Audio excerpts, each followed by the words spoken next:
Rumplestiltskin is a really weird story. For those who grew up in the Anglo households of the United States, we may have never given too much thought to it. It's just an old story that, I kind of just grew up knowing. During my Spanish immersion coursework this past summer, part of our coursework was to tell each other fairy tales from our cultures. I heard a fairy tale about how a poor man went to witches and got riches, but then when the rich man went to the witches, he got his nose cut off or something. I really didn't understand the story at all. And I'm sure they didn't really understand my story, which was the story of Rumplestiltskin, which I had to think about and translate into Spanish and speak and answer questions about, well, what does it really mean? What is the Rumplestiltskin story really about? What does it mean to make miracles in your youth or make promises to unsavory people? Is it a story about greed? What does it mean when you have to make good on your promises and sacrifice your children? Most of all, what does it mean to name something? To name something, and in doing so, to actually have power. Last week we had the music service, which talked about the power beyond words, and naming is all about the power of words. Think about how distressed we get when we are staring someone in the face that we have met before and we cannot, for the life of us, remember their name. It's a pretty terrifying time. Or when we're looking at a plant that our grandmother grew in her garden for generations, and we see it again, and we just, for the life of us, cannot remember what the name of that thing is. It's just one of the most irritating parts of life, isn't it? The inability to name something, or even to be named. Hannah Arendt, a political theorist that I will talk about later, has a story about this, that when she was a child, her mom played this game with her called Dwarf's Nose. Apparently it's like your nose just grew so big across your face that you were unrecognizable. And so her mother would go, "Who is this? What is this child in front of me?" And she did not take it as a game. She had a moment of existential terror and clung to her mother and screamed, "It is I, Hannah, your child." She brought up this story because in her life she had an ex-lover that she saw in public. And when she waved to him, he looked past her like she did not even exist. And to her, the pain that brought was the pain of namelessness, to not be seen and to not be known. How frustrated we get when we're dealing with a problem and somebody names it wrong. Imagine in that Rumpelstiltskin story if the miller's daughter, who was the queen searching desperately for names to figure out the problem, was told that she should just chill out and forget about it. And she didn't know what her problem was. And to watch her firstborn child be taken away in the night. I think about this when I think about Donald Trump. Is bigotry, racism, and sexism the right name for who he is and what he is doing? Certainly his apologists on television channels say that that's not who he is, that the things he said, well, they're just that, they're words.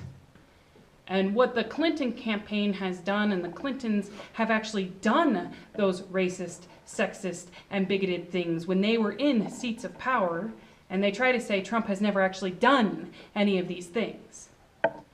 Well, personally, I don't really buy it. But I think about all the people that maybe that does persuade. A few months ago, in 8 cities across the United States, an anarchist artist group called In Decline put naked statues of Trump in cities. Do people remember this story? Right. And I watched the video of how they made it. They had a heavyset man come in and put his hands on his stomach, and then they took a mold of that man, and then they recreated it in clay, and then the artist added the Trump features so we would know who it was, that awesome comb over, the wrinkles, a Freemason ring, and most of all, at the bottom, a micro penis. and put this in every park, and he was also missing testicles, even though it was a naked statue. And in a play on words of The Emperor Has No Clothes, the story by Hans Christian Andersen, the statue was called The Emperor Has No Balls. Now, I wonder, of all the people who were considering Trump as the candidate at the time, I wonder who was persuaded against him through this art. Or if it was just preaching to the choir. When I saw the statue online, I didn't think it was that excellent political commentary. I thought, actually, it looks a lot like me. Trump and I both have German heritage, so I too at 70 will have quite the jowls. I already have the belly pouch. Blue veins in my skin are growing just as large as his. We both had immigrant forebears who capitalized on Native American land and black labor unavailable in Europe. And we're both white. Since we have a lot of the same appearance, I wonder how much is Trump like me? How much is Trump like us? Do we have a responsibility to answer for the same whiteness, manhood, and wealth that allowed him to be on the national platform? And the names that we are calling him right now can't be quite the right names because he hasn't disappeared. Of course, names or slurs like a micro-penis, fool, or buffoon may fit how we feel about him, but it doesn't get rid of him. But names like racist, bigot, sexist, is that truly what he is? Is he something completely and totally unlike us that we have to get rid of him? And we've got to get what he is named right, or we risk losing our own children. Hannah Arendt warned us about this type of thinking. She's the political theorist who escaped the Holocaust and spent the rest of her life trying to explain the power dynamics that caused the rise of Hitler and the ensuing genocide. She wrestled with the philosophical problem of evil. To her, it was stunning how millions and millions of respectable Germans allowed the death of their neighbors and friends in the name of genetic purity. How guards could watch the cattle cars come in and watch people die in the ovens and then go home and play with his kids as if it was just another day on the job. And what she had said is that those people had learned to externalize evil, to place it on something outside of us, something out there, something that only they can do, and that the German people no longer had the capacity to do. This answer is a very humanist answer, because evil is part of the human experience, and only humans can do evil. As the Greek playwright Terence said, homo sum humani nihil a me alienum puto, which is Latin for I am human, therefore nothing human is alien to me. Hannah Arendt took this concept and called it the banality of evil, because it seemed to her that evil is not an exceptional supernatural act, but something that any of us are capable of doing. That if we reject our own capacity for doing evil, then we place it on someone else.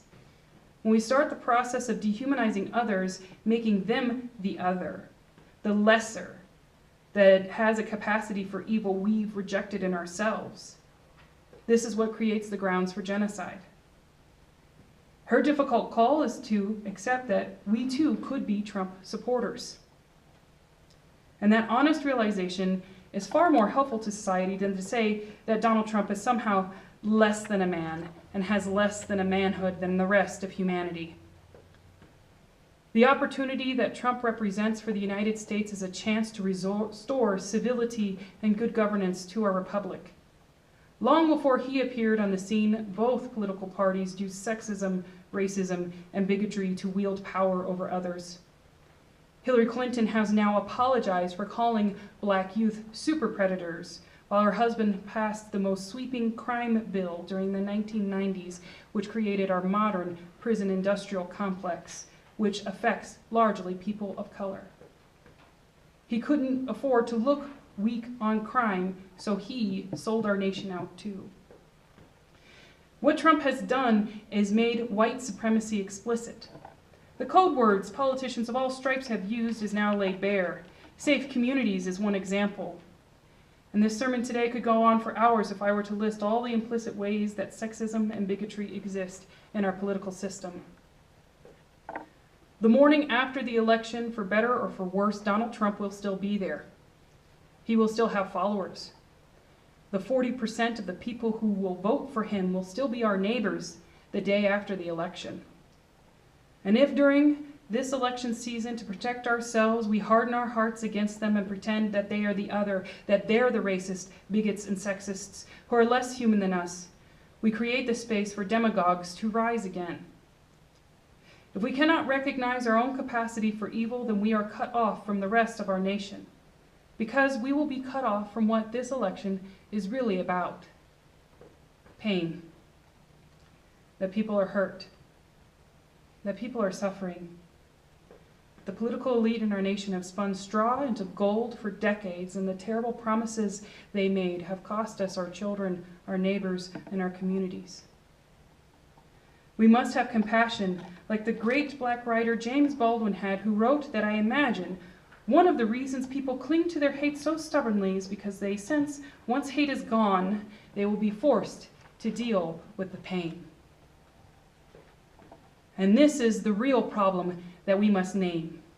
We cannot be a disgusted people, disgusted with almost half of the nation in the United States. We must be a healing people ready for this pain. To react to racism not with a fist, but with an open hand to invite others into accountability. Not to say, well, I've never done anything racist or sexist or wrong in my life, but to say that I am human. I've made mistakes. I have been a terrible person to others, sometimes especially to those who I thought were less than me. How can I be a healing presence to this person right now? Because if our nation was less divided, if we knew that we could be as good or as bad as the people we despise or admire, because nothing human is alien to us, if we were focused on healing our communities and restoring civility to our public discourse, if we stayed true to our values no matter what they say or do to us, then the man named Donald Trump and all the demagogues who capitalize on pain would have to simply disappear.